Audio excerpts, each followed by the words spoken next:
मनोविज्ञान का धन, एक परिचय। The psychology of money an introduction. धन एक ऐसा शब्द जो हमारे जीवन के हर पहलू को छूता है। यह हमारी आवश्यकताओं को पूरा करता है, हमारी आकांक्षाओं को पंख देता है और अक्सर हमारे तनाव और चिंता का कारण भी बनता है। हम इसे कमाने, बचाने, निवेश करने और खर्च करने में अपना जीवन लगा देते हैं। अर्थशास्त्र और वित्त की दुनिया में धन को अक्सर संख्याओं, चार्टों और जटिल सूत्रों के रूप में देखा जाता है। हमें सिखाया जाता है कि वित्तीय सफलता के लिए हमें बाजार के रुझानों को समझना होगा, सही स्टॉक चुनने होंगे और एक कुशल निवेश रणनीति बनानी होगी। लेकिन क्या इतना ही काफी है? मॉर्गन हॉसेल की शानदार पुस्तक द साइकोलॉजी ऑफ मनी इस पारंपरिक दृष्टिकोण को चुनौती देती है। यह पुस्तक हमें याद दिलाती है कि वित्तीय सफलता केवल गणितीय ज्ञान या तकनीकी कौशल का परिणाम नहीं है, बल्कि यह हमारी मनोवैज्ञानिक प्रवृत्ति, हमारे भावनात्मक प्रतिक्रियाओं और हमारे व्यक्तिगत इतिहास से गहराई से जुड़ी हुई है। होसेल तर्क देते हैं कि धन के साथ हमारा रिश्ता तर्कसंगत होने के बजाय अक्सर भावनात्मक और सहज होता है। हम वित्तीय निर्णय भावनाओं, पूर्वाग्रहों और दुनिया को देखने के अपने अद्वितीय तरीके से प्रभावित होकर लेते हैं। यह पुस्तक हमें उन अदृश्य ताकतों को समझने के लिए प्रेरित करती है जो हमारे वित्तीय व्यवहार को आकार देती हैं। यह हमें दिखाती है कि क्यों दो समान रूप से बुद्धिमान व्यक्ति बिल्कुल विपरीत वित्तीय निर्णय ले सकते हैं और क्यों कभी-कभी सबसे सरल वित्तीय रणनीतियां सबसे प्रभावी साबित होती हैं। द साइकोलॉजी ऑफ मनी हमें वित्तीय सफलता के एक नए दृष्टिकोण से परिचित कराती है, जो मानवीय मनोविज्ञान की जटिलताओं को स्वीकार करती है और हमें अधिक जागरूक, समझदार और अंततः अधिक सफल निवेशक और प्रबंधक बनने में मदद करती है। इस पुस्तक की यात्रा हमें कई महत्वपूर्ण मनोवैज्ञानिक अवधारणाओं से होकर ले जाती है, जो धन के साथ हमारे संबंधों को प्रभावित करती हैं। आइए इनमें से कुछ प्रमुख विचारों पर गहराई से विचार करें। नियंत्रण का भ्रम, द इल्यूजन ऑफ कंट्रोल। हम अक्सर यह मानना चाहते हैं कि हम अपनी वित्तीय किस्मत के पूर्ण नियंत्रण में हैं। हम कड़ी मेहनत करते हैं, सावधानीपूर्वक योजना बनाते हैं और सोचते हैं कि हम अपने वित्तीय भविष्य को अपनी इच्छा के अनुसार आकार दे सकते हैं। हालांकि वास्तविकता यह है कि भाग्य और जोखिम हमारी वित्तीय सफलता में एक महत्वपूर्ण भूमिका निभाते हैं। अप्रत्याशित घटनाएं जैसे कि आर्थिक संकट, नौकरी छूटना या स्वास्थ्य संबंधी समस्याएं हमारी सर्वोत्तम योजनाओं को भी पटरी से उतार सकती हैं। हॉसेल हमें विनम्रता पूर्वक स्वीकार करने के लिए प्रोत्साहित करते हैं कि दुनिया जटिल और अप्रत्याशित है और हम जितना सोचते हैं उससे कहीं कम नियंत्रण में है। वित्तीय सफलता के लिए हमें न केवल अपनी मेहनत पर भरोसा करना चाहिए, बल्कि अप्रत्याशित के लिए भी तैयार रहना चाहिए। भाग्य और जोखिम की भूमिका, the role of luck and risk. यह समझना महत्वपूर्ण है कि वित्तीय परिणामों में हमेशा भाग्य और जोखिम का एक तत्व शामिल होता है। कुछ लोग सही समय पर सही जगह पर होने के कारण असाधारण सफलता प्राप्त करते हैं, जबकि अन्य अपनी सर्वोत्तम प्रयासों के बावजूद दुर्भाग्य का शिकार हो सकते हैं। हौसेल कुछ उल्लेखनीय सफलता की कहानियों और विनाशकारी विफलताओं का विश्लेषण करते हैं, यह दर्शाते हुए कि अक्सर परिणाम व्यक्तिगत कौशल या निर्णय लेने की क्षमता से कहीं अधिक भाग्य और जोखिम के संयोग का परिणाम होते हैं। यह एहसास हमें दूसरों की सफलता या असफलता को आसानी से आंकने से रोकता है और हमें अपनी खुद की उपलब्धियों और असफलताओं के प्रति अधिक संतुलित दृष्टिकोण अपनाने के लिए प्रेरित करता है। अमीर बनना बनाम अमीर बने रहना, getting rich versus staying rich. अमीर बनना एक बात है और अमीर बने रहना बिल्कुल अलग कौशल है। अमीर बनने के लिए अक्सर जोखिम लेने, आशावादी होने और अवसरों को भुनाने की आवश्यकता होती है, लेकिन अमीर बने रहने के लिए विपरीत गुणों की आवश्यकता होती है। डर, मितव्ययिता और यह स्वीकार करना कि लाभ टिकाऊ नहीं हो सकते हैं।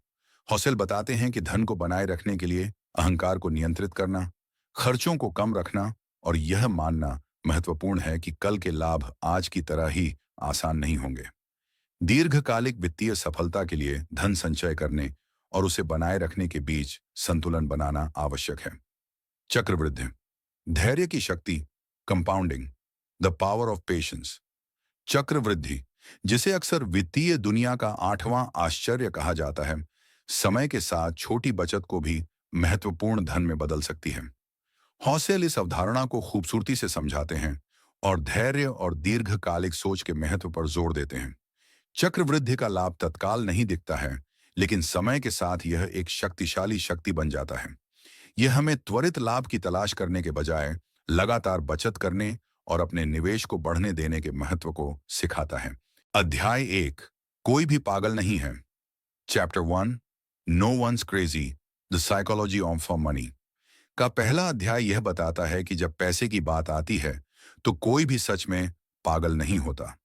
हो सकता है कि कुछ लोगों के फैसले आपको एकदम बेतुके लगें, जैसे कोई अपनी सारी बचत उड़ा दे या कोई हर छोटे खर्च पर बहुत ज्यादा ध्यान दे। लेकिन हौसेल का कहना है कि हर कोई अलग अलग परिस्थितियों से आता है। जरा सोचिए, जिसने बड़े आर्थिक संकट के दौरान बड़ा हुआ है, उसकी बचत और जोखिम लेने के बारे में राय उस व्यक्ति से बहुत अलग होगी जिसने हमेशा अच्छे दिन ही देखे हैं। उनके अनुभव बताते हैं कि वे पैसे को कैसे देखते हैं और उन्हें क्या सही लगता है। इसलिए जो आपको पागलपन लग रहा है, वह उनके लिए उनके जीवन के अनुभवों के आधार पर पूरी तरह से समझ में आ सकता है। हौसेल एक उदाहरण देते हैं कि कैसे अलग अलग पीढ़ियों ने बड़ी आर्थिक मंदी पर प्रतिक्रिया दी। जिन्होंने पहले भी मुश्किल समय देखा था, वे जोखिम लेने में ज्यादा सतर्क थे। इसके उलट, जिन्होंने अपेक्षाकृत स्थिर माहौल में अपना वित्तीय जीवन शुरू किया था, वे ज्यादा जोखिम भरी निवेश रणनीतियां अपनाने को तैयार थे। दोनों समूह बेवकूफ नहीं थे। उनके वित्तीय फैसले उनके द्वारा अनुभव की गई अलग अलग हकीकतों का नतीजा थे। यह समझना जरूरी है कि किसी और का वित्तीय फैसला जो हमें मूर्खतापूर्ण या बेतुका लग सकता है, उनके निजी हालात में पूरी तरह से समझ में आ सकता है। उनका पालन पोषण, उन्होंने जो आर्थिक माहौल देखा और उनके निजी वित्तीय लक्ष्य उनके नजरिए को बनाते हैं। इसलिए दूसरों के वित्तीय विकल्पों पर तुरंत राय बनाने के बजाय हमें उनके नजरिए को समझने की कोशिश करनी चाहिए। यह न केवल हमें ज्यादा सहनशील और कम जजमेंटल बनाता है, बल्कि हमें अपने खुद के वित्तीय विचारों पर सवाल उठाने और एक ज्यादा समझदार नजरिया अपनाने के लिए भी प्रेरित कर सकता है। वित्तीय सफलता सिर्फ अंकों का खेल नहीं है। यह मानवीय मनोविज्ञान की जटिलताओं को समझने और उनका सम्मान करने के बारे में भी है। अध्याय 2, भाग्य और जोखिम का अजीब मामला। Chapter 2, the seduction of pessimism, Morgan Housel के द साइकोलॉजी ऑफ मनी का दूसरा अध्याय एक दिलचस्प और अक्सर अनदेखे पहलू पर ध्यान केंद्रित करता है। वित्तीय परिणामों में भाग्य और जोखिम की महत्वपूर्ण भूमिका। हम अक्सर वित्तीय सफलता की कहानियों को व्यक्तिगत कौशल, प्रतिभा और अथक परिश्रम के प्रमाण के रूप में देखते हैं। वहीं वित्तीय विफलताओं को खराब निर्णयों या अक्षमता का परिणाम मानते हैं। हालांकि हॉसेल हमें याद दिलाते हैं कि वित्तीय परिदृश्य जटिल शक्तियों का एक खेल का मैदान है, जहां अप्रत्याशित भाग्य की लहरें और विनाशकारी जोखिम के झटके किसी व्यक्ति के वित्तीय भाग्य को नाटकीय रूप से बदल सकते हैं। हौसेल कुछ उल्लेखनीय उदाहरणों का हवाला देते हैं, जहां असाधारण सफलता व्यक्तिगत प्रतिभा से कहीं अधिक भाग्य के संयोग का परिणाम था। उन्होंने ऐसे व्यक्तियों की कहानियों को साझा किया जो सही समय पर सही जगह पर थे, अप्रत्याशित अवसरों का लाभ उठाने में सक्षम थे और रातों रात अपार संपत्ति अर्जित की। इसके विपरीत उन्होंने उन लोगों की दुखद कहानियों को भी उजागर किया जो अपनी सर्वोत्तम प्रयासों के बावजूद अप्रत्याशित दुर्भाग्य या व्यापक आर्थिक उथल-पुथल का शिकार हो गए। ये उदाहरण एक महत्वपूर्ण सच्चाई को रेखांकित करते हैं। वित्तीय परिणाम हमेशा व्यक्तिगत नियंत्रण के दायरे में नहीं होते हैं। यह समझना महत्वपूर्ण है कि भाग्य और जोखिम दोनों ही वित्तीय सफलता के जटिल समीकरण के अविभाज्य भाग हैं। भाग्य अप्रत्याशित अवसर प्रदान कर सकता है, जबकि जोखिम अप्रत्याशित नुकसान का कारण बन सकता है। इन अदृश्य ताकतों की भूमिका को स्वीकार करना हमें दूसरों की सफलता या असफलता को आसानी से आंकने से रोकता है। यह हमें अपनी खुद की उपलब्धियों के प्रति अधिक विनम्र और अपनी असफलताओं के प्रति अधिक समझदार दृष्टिकोण अपनाने के लिए प्रेरित करता है।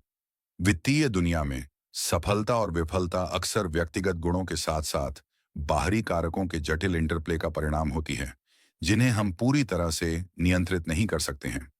अध्याय 3, कभी भी पर्याप्त नहीं। Chapter 3, never enough, Morgan Housel के द साइकोलॉजी ऑफ मनी का तीसरा अध्याय एक गहरी मानवीय प्रवृत्ति पर प्रकाश डालता है जो अक्सर हमारी वित्तीय भलाई को खतरे में डालती है। कभी भी पर्याप्त न होने की भावना। हम एक ऐसी दुनिया में रहते हैं जो लगातार हमें अधिक पाने, अधिक खरीदने और अधिक हासिल करने के लिए प्रेरित करती है। विज्ञापन, सोशल मीडिया और हमारे आसपास के लोगों की जीवन शैली हमें यह विश्वास दिला सकती है कि हमारी वर्तमान स्थिति हमेशा अपर्याप्त है, चाहे हमने कितनी भी संपत्ति क्यों न जमा कर ली हो। हौसेल इस खतरनाक मानसिकता के निहित खतरों की पड़ताल करते हैं। जब पर्याप्त की कोई सीमा नहीं होती है, तो हम कभी भी संतुष्ट नहीं हो पाते हैं। हम लगातार अधिक की तलाश में रहते हैं, अक्सर अत्यधिक जोखिम उठाते हैं और उन चीजों को खतरे में डालते हैं जो वास्तव में मायने रखती हैं, जैसे कि हमारे रिश्ते, हमारी सेहत और हमारी शांति।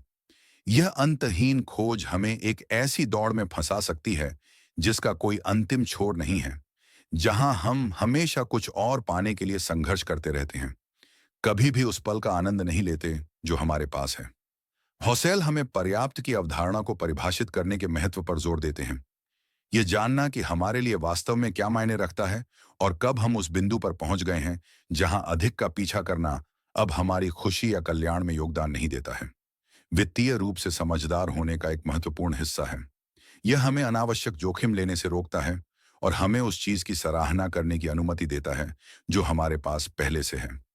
पर्याप्त को पहचानना वित्तीय स्वतंत्रता की ओर एक शक्तिशाली कदम है, क्योंकि यह हमें उस अंतहीन इच्छा के चंगुल से मुक्त करता है जो हमें कभी भी संतुष्ट नहीं होने देती। अध्याय 4, चक्रवृद्धि का भ्रम, chapter 4, confounding compounding. Morgan Housel के द साइकोलॉजी ऑफ मनी का चौथा अध्याय वित्तीय दुनिया के एक सबसे शक्तिशाली और अक्सर गलत समझे जाने वाले सिद्धांतों पर केंद्रित है। चक्रवृद्धि। चक्रवृद्धि को अक्सर वित्तीय जगत का आठवां आश्चर्य कहा जाता है और सही मायने में यह समय के साथ छोटी, लगातार बचत को भी आश्चर्यजनक रूप से बड़ी संपत्ति में बदलने की क्षमता रखता है। हालांकि हौसेल बताते हैं कि चक्रवृद्धि की वास्तविक शक्ति को समझना सहज नहीं है और अक्सर हम इसके प्रभाव को कम आंकते हैं। चक्रवृद्धि का सार यह है कि आपके निवेश से होने वाली कमाई भी आगे चलकर कमाई करती है। यह एक हिमस्खलन की तरह है जो धीरे धीरे शुरू होता है, लेकिन समय के साथ आकार और गति में बढ़ता जाता है। हौसेल इस अवधारणा को समझाने के लिए सरल लेकिन प्रभावी उदाहरणों का उपयोग करते हैं, यह दर्शाते हुए कि कैसे लगातार मामूली योगदान भी दशकों तक बढ़ने पर अविश्वसनीय परिणाम दे सकते हैं।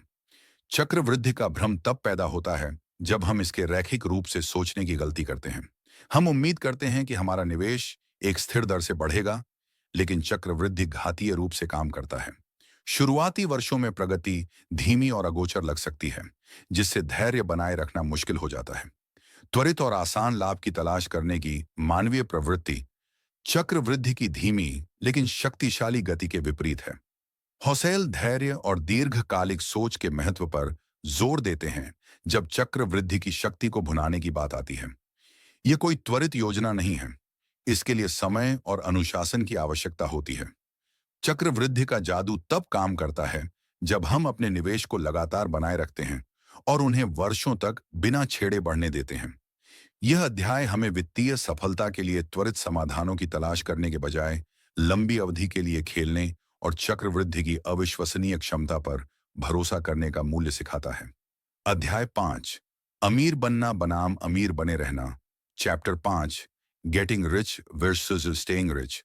मॉर्गन हौसेल के द साइकोलॉजी ऑफ मनी का 5वां अध्याय एक महत्वपूर्ण अंतर को उजागर करता है जिसे अक्सर वित्तीय सफलता की चर्चाओं में नजरअंदाज कर दिया जाता है।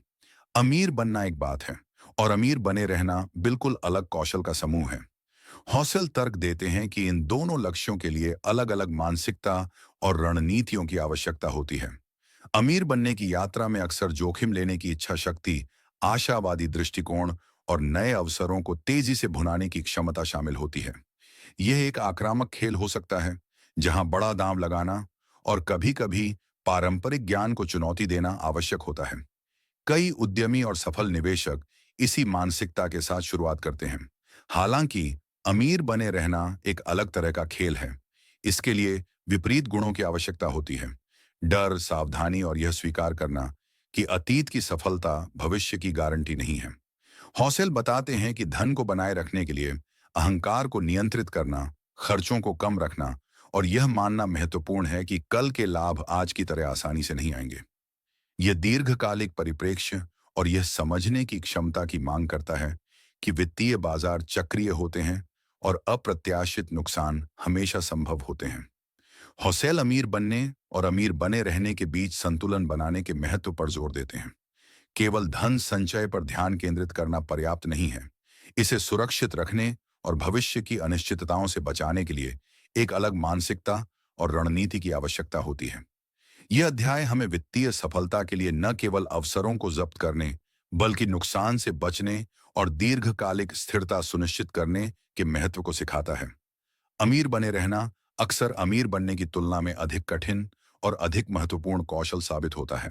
तो तैयार हो जाइए यह जानने के लिए कि कैसे अमीर लोग अपना खुद का साम्राज्य बनाते हैं, भले ही वो शुरुआत में छोटे से ही क्यों ना हो। क्योंकि अमीर डैड का कहना था, अगर तुम हमेशा दूसरों के लिए काम करोगे तो तुम कभी अमीर नहीं बन पाओगे। जब माइक और मैंने अमीर डैड के लिए काम करना शुरू किया तो हमें पैसे के बारे में एक अजीब सच्चाई पता चली। सरकार हमेशा आपका हिस्सा लेती है।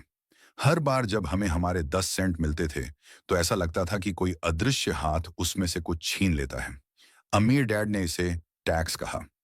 मेरे गरीब डैड को टैक्स देना बिल्कुल पसंद नहीं था, लेकिन वो हमेशा कहते थे कि यह हमारी नागरिक जिम्मेदारी है। वो हमेशा शिकायत करते थे कि सरकार बहुत ज्यादा टैक्स लेती है, लेकिन उन्होंने कभी यह नहीं सोचा कि इसे कम कैसे किया जाए। अमीर डैड की सोच बिल्कुल अलग थी। उन्होंने हमें सिखाया कि अमीर लोग टैक्स से बचने के तरीके ढूंढते हैं, कानूनी तरीके, जाहिर है।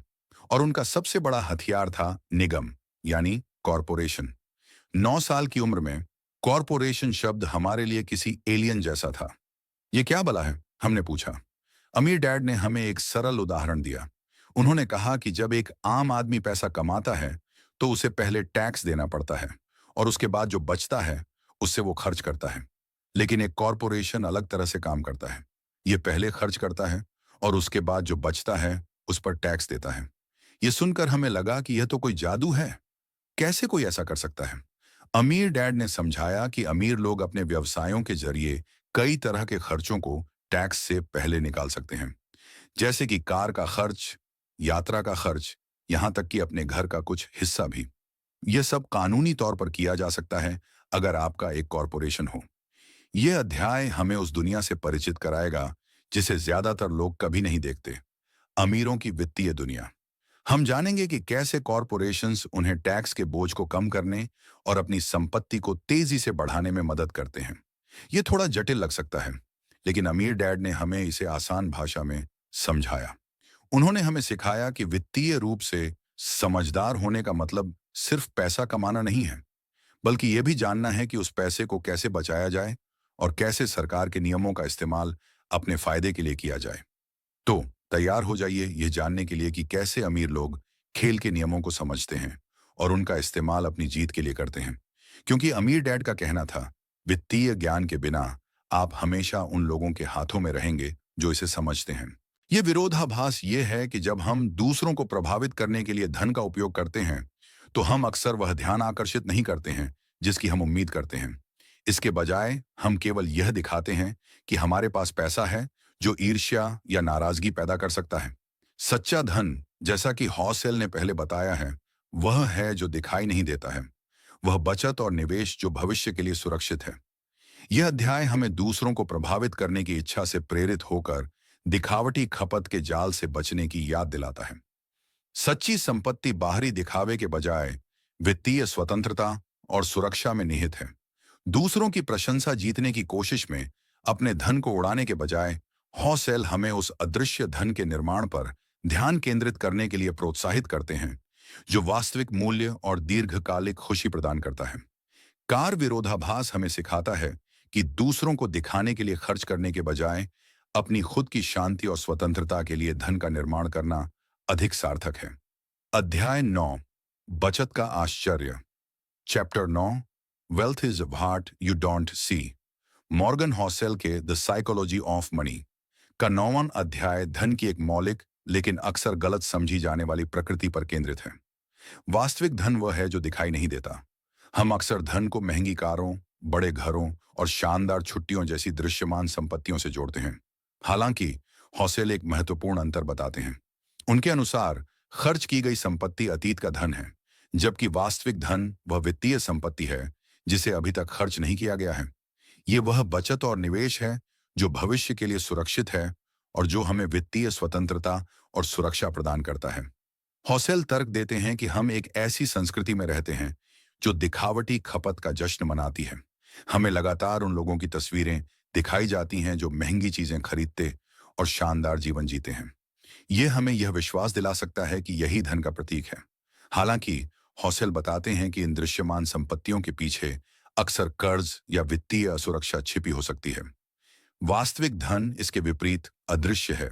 यह बैंक खातों में जमा है, निवेश पोर्टफोलियो में है और वह आय है जिसे भविष्य के लिए बचाया और निवेश किया गया है। इस अदृश्य धन में अप्रत्याशित खर्चों को कवर करने, भविष्य के लक्ष्यों के लिए निवेश करने और वित्तीय तनाव को कम करने की शक्ति है। यह हमें अपने समय और विकल्पों पर अधिक नियंत्रण प्रदान करता है, जो कि धन का असली मूल्य है, जैसा कि हौसेल ने पहले चर्चा की थी। यह अध्याय हमें धन के बारे में अपनी सोच को बदलने के लिए प्रोत्साहित करता है। हमें दिखावटी खपत के बजाय बचत और निवेश पर ध्यान केंद्रित करना चाहिए। वास्तविक धन वह नहीं है जो हम दिखाते हैं, बल्कि वह है जो हम बचाते हैं और जिसे हम बढ़ने देते हैं। यह अदृश्य धन ही दीर्घकालिक वित्तीय कल्याण और मन की शांति की नींव बनाता है। अध्याय 10, पैसे बचाना। Chapter 10, save like a pessimist. Morgan Housel के द साइकोलॉजी ऑफ मनी का 10वां अध्याय बचत के महत्व पर एक अपरंपरागत दृष्टिकोण प्रस्तुत करता है। पारंपरिक वित्तीय सलाह अक्सर आय बढ़ाने और निवेश पर उच्च रिटर्न प्राप्त करने पर केंद्रित होती है, जबकि ये निश्चित रूप से महत्वपूर्ण है। हौसेल तर्क देते हैं कि बचत वित्तीय सफलता का एक उतना ही महत्वपूर्ण, यदि अधिक नहीं, पहलू है जिसे अक्सर अनदेखा कर दिया जाता है। हौसेल बचत को केवल खर्चों को कम करने के एक सरल कार्य के रूप में नहीं देखते हैं, बल्कि वे इसे वित्तीय स्वतंत्रता और लचीलापन बनाने के एक शक्तिशाली उपकरण के रूप में देखते हैं।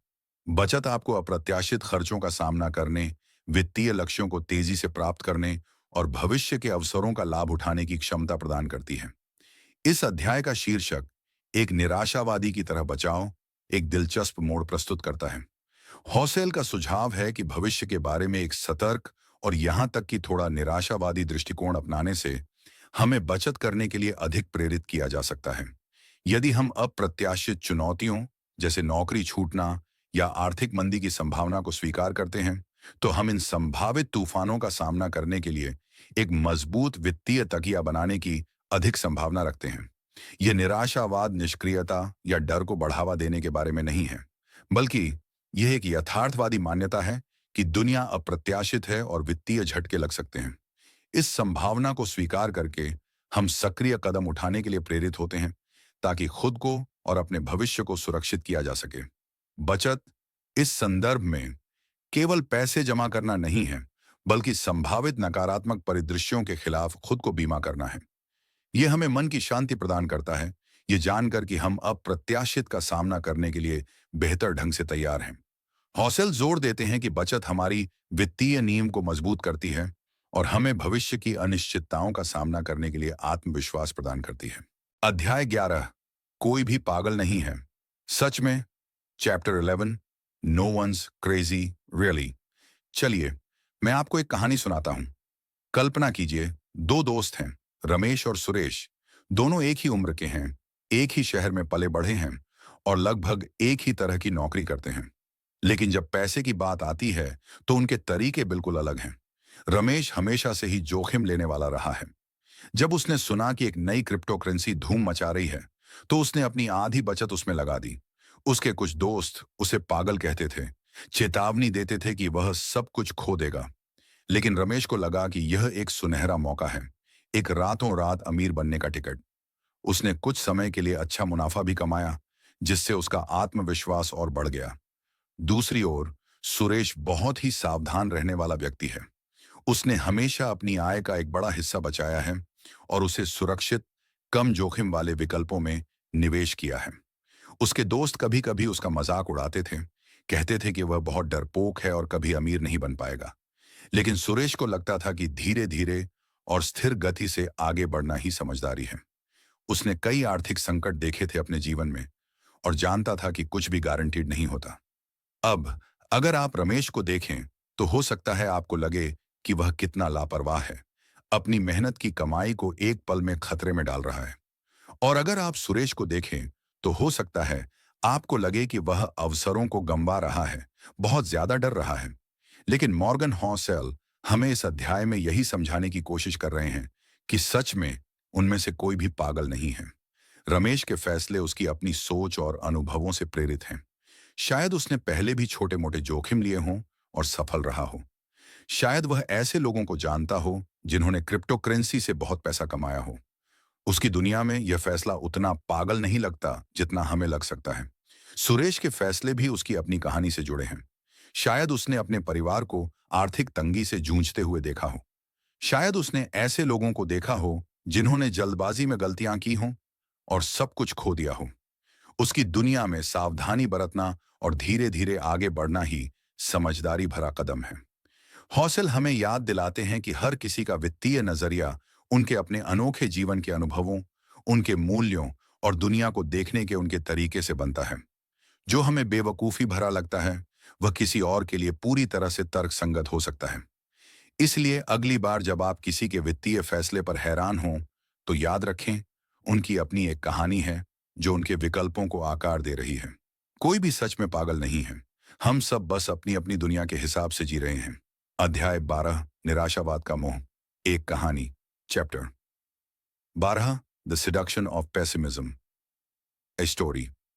सुनिए, एक बार की बात है। दो दोस्त थे, अर्जुन और प्रिया। दोनों शेयर बाजार में निवेश करते थे। अर्जुन हमेशा उत्साहित रहता था, नई कंपनियों और विकास की संभावनाओं के बारे में बात करता था। वह कहता था कि दुनिया आगे बढ़ रही है और हमें अवसरों को पकड़ना चाहिए। प्रिया थोड़ी अलग थी। वह हमेशा सतर्क रहती थी। जब भी कोई बुरी खबर आती, चाहे वह किसी कंपनी के बारे में हो या पूरी अर्थव्यवस्था के बारे में, वह तुरंत घबरा जाती थी। वह कहती थी कि हमें सावधान रहना चाहिए क्योंकि कभी भी कुछ भी बुरा हो सकता है। एक बार एक बड़ी आर्थिक मंदी की अफवाह फैली। अर्जुन ने कहा कि यह खरीदारी का अच्छा मौका है, अच्छी कंपनियों के शेयर सस्ते में मिल रहे हैं। लेकिन प्रिया डर गई। उसने अपने ज्यादातर शेयर बेच दिए, नुकसान पर भी। उसने सोचा कि अब सब कुछ डूब जाएगा। अगले कुछ महीनों में बाजार धीरे धीरे फिर से उठने लगा। अर्जुन के निवेश बढ़ने लगे और उसने अच्छा मुनाफा कमाया। प्रिया पछताती रही कि उसने डर के मारे अपने शेयर बेच दिए। उसने देखा कि कैसे उसका निराशावादी नजरिया उसे अच्छे अवसरों से दूर ले गया। फिर एक और घटना हुई। एक बड़ी कंपनी में घोटाला सामने आया जिसमें अर्जुन ने भी कुछ पैसे लगाए थे। इस बार अर्जुन को झटका लगा।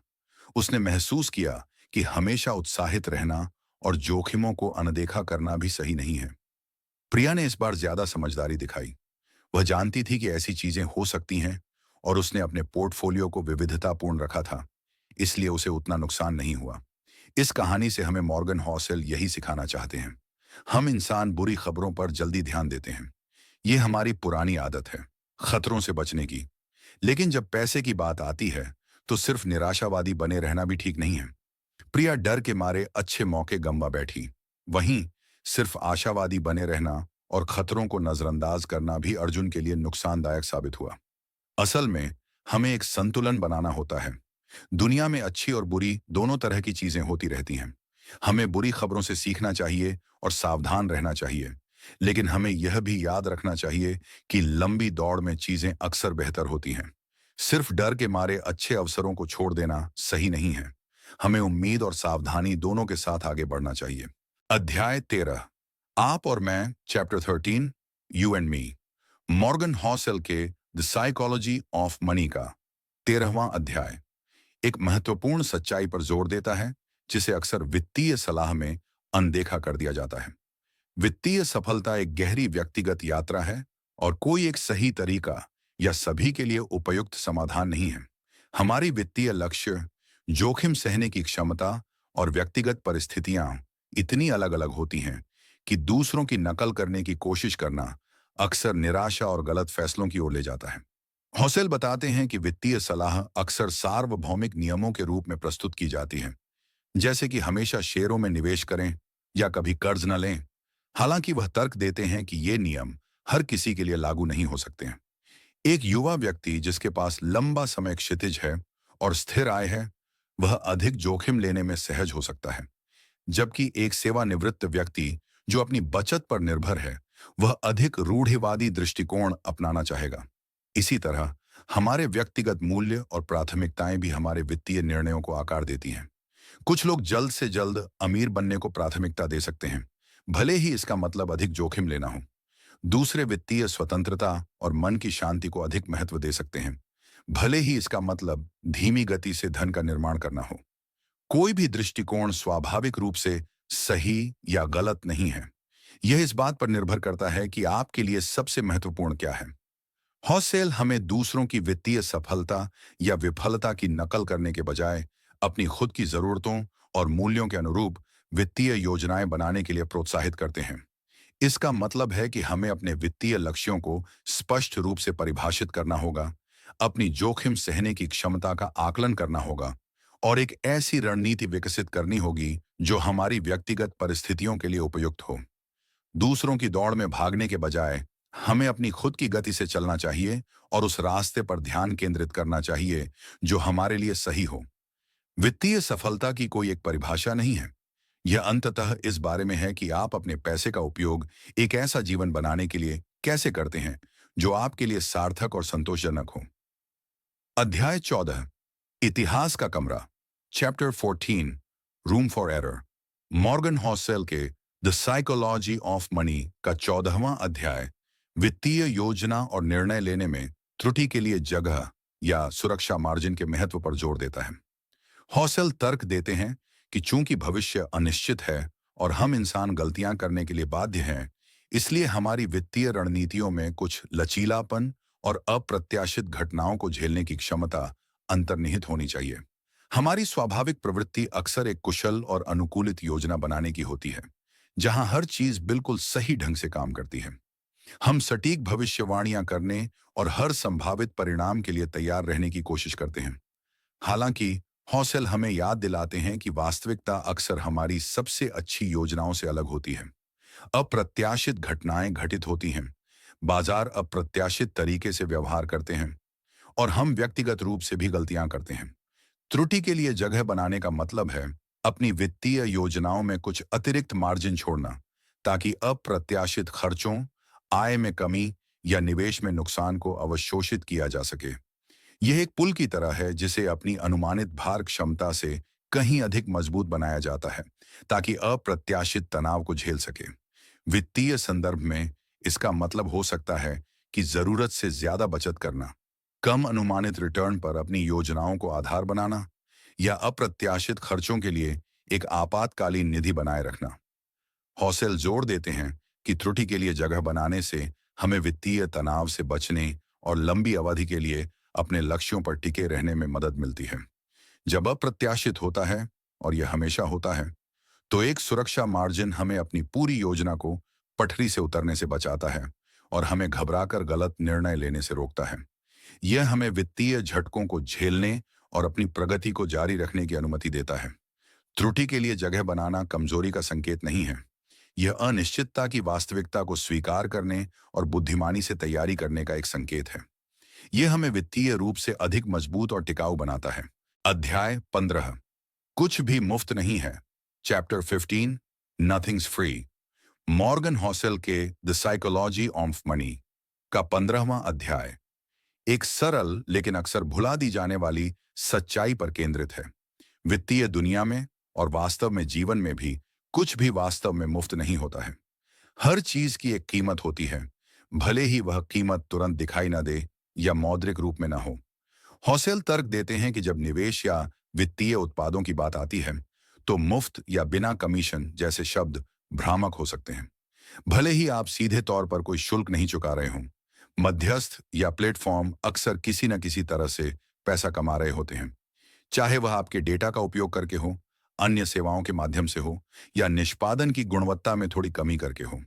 इसके अलावा हौसेल एक व्यापक अर्थ में कीमत की अवधारणा पर भी चर्चा करते हैं। वित्तीय सफलता के लिए धैर्य, अनुशासन और दीर्घकालिक परिप्रेक्ष्य जैसी अमूर्त लागतें शामिल होती हैं। त्वरित लाभ की तलाश करने या भावनात्मक निर्णय लेने से बचने के लिए मानसिक प्रयास और आत्मनियंत्रण की आवश्यकता होती है।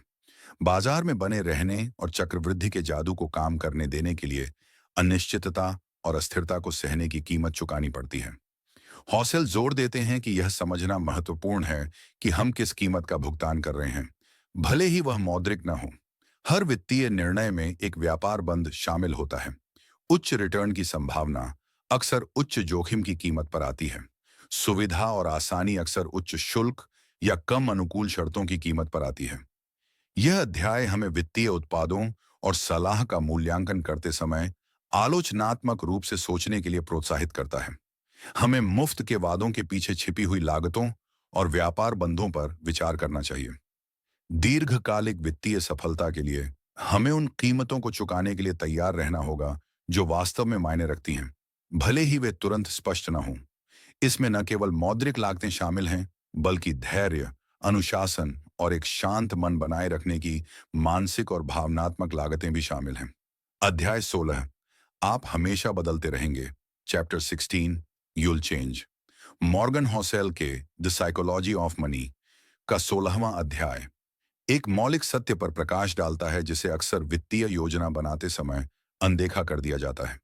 आप एक स्थिर व्यक्ति नहीं हैं, बल्कि एक लगातार विकसित हो रहे इंसान हैं। आपकी प्राथमिकताएं, आपके लक्ष्य और आपकी इच्छाएं समय के साथ बदलती रहेंगी, और आपकी वित्तीय योजना को इस अपरिहार्य परिवर्तन को ध्यान में रखना चाहिए। हौसल तर्क देते हैं कि हम भविष्य के अपने बारे में भविष्यवाणी करने में अक्सर खराब होते हैं। आज जो हमें महत्वपूर्ण लगता है, वह 10 या 20 साल बाद उतना महत्वपूर्ण नहीं लग सकता है। हमारी जीवन परिस्थितियां बदलती हैं, हमारे मूल्य बदलते हैं और हमारी आकांक्षाएं विकसित होती हैं। एक युवा व्यक्ति जो एक शानदार करियर और बड़ी संपत्ति बनाने पर केंद्रित है, वह मध्य आयु में पहुंचकर अपने परिवार और अनुभवों को अधिक महत्व देना शुरू कर सकता है। एक सेवानिवृत्त व्यक्ति जिसकी प्राथमिकता कभी धन संचय थी, अब अपनी बचत को बनाए रखने और उसका आनंद लेने पर ध्यान केंद्रित कर सकता है। यह परिवर्तन हमारी वित्तीय योजनाओं के लिए महत्वपूर्ण निहितार्थ रखता है। एक कठोर और अपरिवर्तनीय योजना जो आज के आपके लिए एकदम सही लगती है, वह भविष्य के आपके लिए अनुपयुक्त या अवांछनीय हो सकती है। हौसेल हमें अपनी वित्तीय योजनाओं में लचीलापन बनाने के लिए प्रोत्साहित करते हैं। इसका मतलब है कि हमें अपनी योजनाओं को समय समय पर पुनर्मूल्यांकन करने और उन्हें अपनी बदलती प्राथमिकताओं और लक्ष्यों के अनुरूप समायोजित करने के लिए तैयार रहना चाहिए। इसके अलावा हौसेल हमें उन दीर्घकालिक लक्ष्यों के प्रति सावधान रहने की सलाह देते हैं जो आज हमें बहुत आकर्षक लगते हैं, लेकिन भविष्य में हमारे लिए उतने महत्वपूर्ण नहीं हो सकते हैं। एक ऐसी जीवन शैली के लिए बचत करना जो भविष्य में हम नहीं चाहते हैं, निरर्थक हो सकता है। यह अध्याय हमें आत्म जागरूकता और अनुकूलनशीलता के महत्व को सिखाता है। जब यह वित्तीय योजना की बात आती है, हमें यह स्वीकार करना चाहिए कि हम बदलेंगे और हमारी वित्तीय योजनाओं को इस परिवर्तन को समायोजित करने के लिए डिजाइन किया जाना चाहिए। एक सफल वित्तीय रणनीति वह है जो स्थिर नहीं है, बल्कि हमारे जीवन के साथ विकसित होती रहती है। अध्याय 17, कुछ भी उतना अच्छा या बुरा नहीं होता जितना लगता है। Chapter 17, the seduction of pessimism. Morgan Housel के द साइकोलॉजी ऑफ मनी का 17वां अध्याय वित्तीय दुनिया और जीवन में सामान्य रूप से एक महत्वपूर्ण मनोवैज्ञानिक प्रवृत्ति पर प्रकाश डालता है। किसी भी चीज को उतना अच्छा या बुरा मानने की हमारी स्वाभाविक प्रवृत्ति जितना वह वास्तव में होती है। हमारी भावनाएं अक्सर हमारे निर्णयों को रंग देती हैं, जिससे हम अतिरंजित प्रतिक्रियाएं देते हैं और वास्तविकता की जटिलताओं को अनदेखा करते हैं। जब चीजें अच्छी चल रही होती हैं, तो हम आसानी से अत्यधिक आशावादी हो जाते हैं और यह मानने लगते हैं कि यह रुझान हमेशा जारी रहेगा। हम जोखिमों को कम आंकते हैं और भविष्य के बारे में अवास्तविक अपेक्षाएं पाल लेते हैं। इसी तरह जब चीजें खराब होती हैं, तो हम निराशावाद के शिकार हो जाते हैं और यह मानने लगते हैं कि स्थिति कभी बेहतर नहीं होगी। हम अवसरों को देखने में विफल रहते हैं और डर के मारे तर्कहीन निर्णय लेते हैं। हौसेल तर्क देते हैं कि वित्तीय बाजार स्वाभाविक रूप से उतार चढ़ाव वाले होते हैं। विकास और गिरावट के दौर आते जाते रहते हैं। अत्यधिक आशावाद के समय में परिसंपत्ति की कीमतें अवास्तविक स्तर तक बढ़ सकती हैं, जिससे बाद में सुधार की संभावना बढ़ जाती है। अत्यधिक निराशावाद के समय में मूल्यवान अवसर अनदेखे रह सकते हैं क्योंकि निवेशक डर के मारे किनारे पर बैठे रहते हैं। यह अध्याय हमें वित्तीय बाजारों और अपने स्वयं के वित्तीय जीवन के प्रति एक संतुलित और यथार्थवादी दृष्टिकोण अपनाने के महत्व को सिखाता है।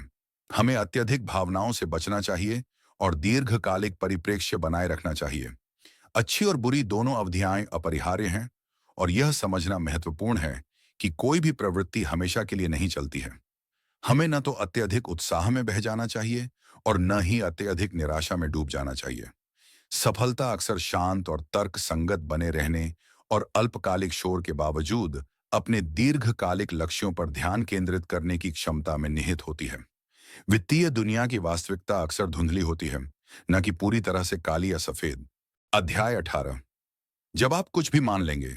मॉर्गन हॉसेल की द साइकोलॉजी ऑफ मनी का 18वां अध्याय एक महत्वपूर्ण मनोवैज्ञानिक पहलू की पड़ताल करता है जो हमारे वित्तीय निर्णयों को गहराई से प्रभावित करता है। कहानी कहने और विश्वास की शक्ति। हॉसेल तर्क देते हैं कि हम इंसान स्वाभाविक रूप से पैटर्न खोजने और दुनिया को समझने के लिए कथाएं बनाने के लिए प्रेरित होते हैं। जब बात पैसे की आती है तो हम अक्सर ऐसी कहानियों पर विश्वास करते हैं जो हमारी मौजूदा मान्यताओं को पुष्ट करती हैं, भले ही वे पूरी तरह से सटीक न हों। हॉसेल बताते हैं कि वित्तीय दुनिया जटिल और अक्सर यादृच्छिक होती है। कई घटनाएं अप्रत्याशित कारकों और भाग्य के संयोग का परिणाम होती हैं। हालांकि हम इन जटिलताओं को सरल और सुसंगत कहानियों में बदलने की कोशिश करते हैं। हम सफलता के नायकों और विफलता के खलनायकों का निर्माण करते हैं और हम घटनाओं के लिए स्पष्ट कारण और प्रभाव संबंध खोजने की कोशिश करते हैं, भले ही वे मौजूद न हों। ये कहानी कहने की प्रवृत्ति खतरनाक हो सकती है क्योंकि यह हमें गलत निष्कर्षों और खराब वित्तीय निर्णयों की ओर ले जा सकती है। यदि हम एक आकर्षक कहानी पर विश्वास करते हैं जो यह बताती है कि एक निश्चित निवेश हमेशा बढ़ेगा, तो हम जोखिमों को अनदेखा कर सकते हैं और अत्यधिक पैसा लगा सकते हैं। इसी तरह यदि हम एक डरावनी कहानी पर विश्वास करते हैं जो यह बताती है कि एक निश्चित बाजार हमेशा दुर्घटनाग्रस्त होगा, तो हम अच्छे अवसरों को चूक सकते हैं। हौसेल जोर देते हैं कि वित्तीय दुनिया में सफलता के लिए आलोचनात्मक सोच और स्वस्थ संदेह की आवश्यकता होती है। हमें आकर्षक कहानियों के प्रति सतर्क रहना चाहिए और सबूतों और तर्क पर आधारित निर्णय लेने का प्रयास करना चाहिए। इसका मतलब है कि हमें अपने स्वयं के पूर्वाग्रहों के प्रति जागरूक रहना होगा और उन सूचनाओं की तलाश करनी होगी जो हमारी मौजूदा मान्यताओं को चुनौती देती हैं। वित्तीय सफलता के लिए हमें आकर्षक कथाओं के मोह से बचना होगा और वास्तविकता की जटिलताओं को स्वीकार करना होगा, भले ही वे सरल या संतोषजनक न हों। अध्याय 19। बचत करने के बारे में सब कुछ। Chapter 19। All together now. Morgan Housel के द साइकोलॉजी ऑफ मनी का 19वां अध्याय पुस्तक के पिछले 18 अध्यायों में चर्चा किए गए विभिन्न मनोवैज्ञानिक अवधारणाओं को एक साथ लाता है जो बचत के महत्वपूर्ण और अक्सर कम आंके गए पहलू पर केंद्रित है। हॉसेल तर्क देते हैं कि वित्तीय सफलता केवल निवेश या उच्च रिटर्न अर्जित करने के बारे में नहीं है, यह उतनी ही महत्वपूर्ण रूप से बचत करने की क्षमता और इच्छा के बारे में है। हॉसेल बताते हैं कि बचत को अक्सर त्याग या अभाव के रूप में देखा जाता है, लेकिन वास्तव में यह स्वतंत्रता और लचीलापन पैदा करने का एक शक्तिशाली उपकरण है। जब आप बचत करते हैं तो आप भविष्य के लिए विकल्प बनाते हैं। आप अप्रत्याशित खर्चों को संभालने, अवसरों का लाभ उठाने या बस अपने शर्तों पर जीवन जीने की क्षमता खरीदते हैं। बचत आपको समय देती है, वित्तीय स्वतंत्रता प्राप्त करने और उन चीजों को करने का समय जो वास्तव में आपके लिए मायने रखती हैं। यह अध्याय उन कई मनोवैज्ञानिक बाधाओं पर प्रकाश डालता है जो प्रभावी ढंग से बचत करने की हमारी क्षमता में बाधा डालती हैं। इनमें तत्काल संतुष्टि के लिए हमारी स्वाभाविक प्राथमिकता, सापेक्ष सोच का प्रभाव, जहां हम अपनी संपत्ति की तुलना दूसरों से करते हैं, और भविष्य की जरूरतों की कल्पना करने में हमारी कठिनाई शामिल है। हॉसेल इन पूर्वाग्रहों को दूर करने और बचत को एक स्थायी आदत बनाने के लिए व्यावहारिक रणनीतियां प्रदान करते हैं। सबसे महत्वपूर्ण संदेशों में से एक ये है कि बचत करने के लिए उच्च आय की आवश्यकता नहीं होती है, जबकि अधिक पैसा निश्चित रूप से बचत करना आसान बना सकता है। सबसे महत्वपूर्ण कारक आपकी बचत दर है, आपकी आय का कितना प्रतिशत आप नियमित रूप से अलग रखते हैं। हौसेल विभिन्न आय स्तरों के लोगों की कहानियों का उपयोग यह दर्शाने के लिए करते हैं कि मामूली आय वाले लोग भी अनुशासित बचत आदतों के माध्यम से महत्वपूर्ण संपत्ति बना सकते हैं। अंततः हौसेल बचत को एक कौशल और एक मानसिकता के रूप में प्रस्तुत करते हैं। यह वित्तीय स्वतंत्रता की नींव है और एक सुखी और सुरक्षित जीवन जीने की कुंजी है। यह सिर्फ संख्याओं का खेल नहीं है। यह आपके मूल्यों, आपकी प्राथमिकताओं और भविष्य के बारे में आपके दृष्टिकोण को समझने के बारे में है। यह सब एक साथ आता है।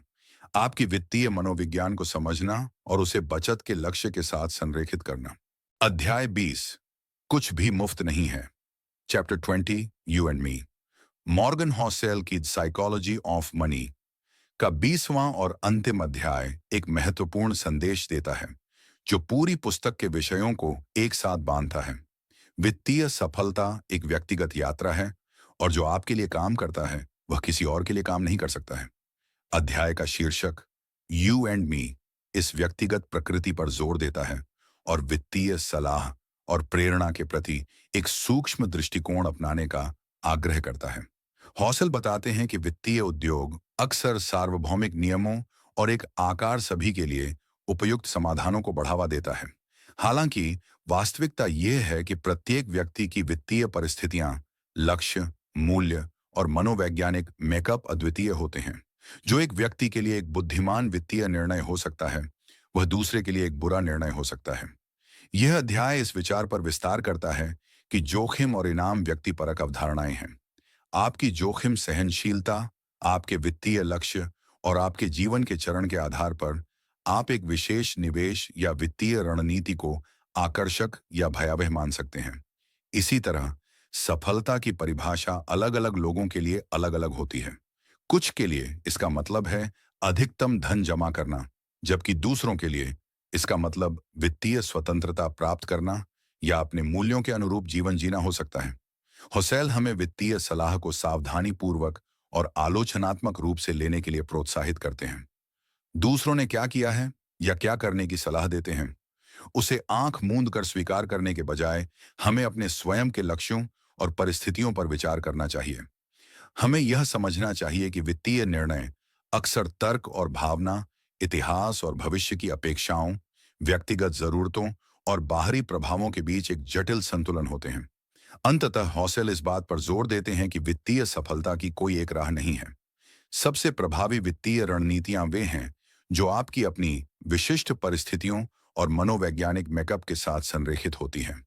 इसका मतलब है कि आपको अपने मूल्यों को समझना होगा, अपने लक्ष्यों को परिभाषित करना होगा और एक ऐसी योजना विकसित करनी होगी जो आपके लिए काम करे, भले ही वह दूसरों के लिए पारंपरिक या लोकप्रिय न हो। वित्तीय दुनिया में सबसे महत्वपूर्ण राय आपकी अपनी है। निष्कर्ष, पैसे का मनोविज्ञान, मॉर्गन हौसेल की द साइकोलॉजी ऑफ मनी वित्तीय सफलता के लिए एक पारंपरिक गाइडबुक नहीं है।